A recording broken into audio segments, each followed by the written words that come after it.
Bill Bharat के संविधान के खिलाफ है और भारत के संविधान से बढ़ के ना तो नरेंद्र मोदी है, ना अमित शाह है, ना हम है, ना आप है।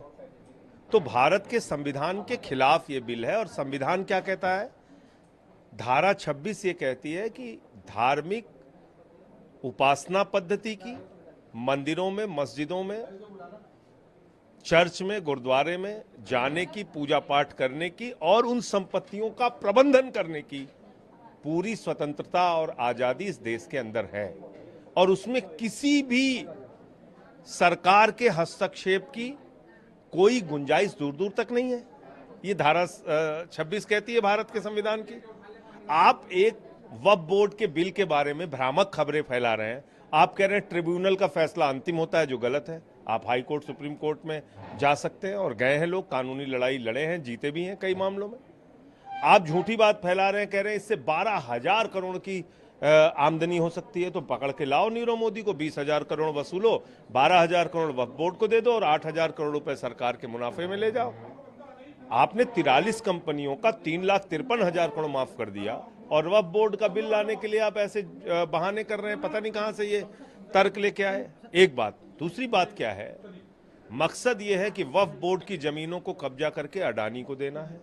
आगे गुरुद्वारा की जमीनें कब्जा करेंगे, आगे चर्च की जमीनें कब्जा करेंगे, दलितों, आदिवासियों की जमीनें कब्जा करेंगे। जमीनों को कब्जा करके अपने दोस्तों को देने का मकसद प्रधानमंत्री नरेंद्र मोदी का है। इसलिए हम लोग इस बिल का विरोध कर रहे हैं। मैं कह रहा हूं संविधान के खिलाफ है ये बिल। भारत का संविधान। आप कौन होते हैं प्रैक्टिसिंग मुस्लिम तय करने वाले?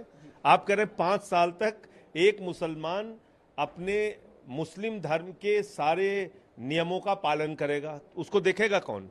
नरेंद्र मोदी जी सर्टिफिकेट देंगे उसका? हिंदू धर्म में कोई नास्तिक होता है, कोई आस्तिक होता है। मुस्लिम धर्म में कोई जुमे की नमाज पढ़ता है, कोई 5 वक्त की पढ़ता है, कोई 2 वक्त की पढ़ता है, कोई नहीं पढ़ता है। तो आप कौन होते तय करने वाले? प्रैक्टिसिंग मुस्लिम कौन है कि नहीं है, प्रैक्टिसिंग हिंदू कौन है कि नहीं है? तुम घर घर में सीसीटीवी लगाओगे? तो इसलिए ये, और जिस तरह की तर्क दे रहे थे कि इसमें महिला सदस्य हम लाएंगे, अरे तुम क्या लाओगे? महिला सदस्य तो पहले से है इसमें। तो ये बिल जो है, मैं बुनियादी तौर पे कह रहा हूं कि ये भारत के संविधान के खिलाफ है। और भारत का संविधान 144 करोड़ लोगों के लिए है। तो इसलिए ये सिर्फ मुसलमानों का सवाल नहीं है, ये देश के लोगों का सवाल है। हम सब मिलकर इसका विरोध करेंगे। कि एलजी को, सीबीआई को, ईडी को, सारी संस्थाओं को मोदी ने बिठा रखा है सिर्फ और सिर्फ केजरीवाल जी का विरोध करने के लिए। उनको जेल में रख के प्रताड़ना कैसे देनी है, ये इनका मकसद है।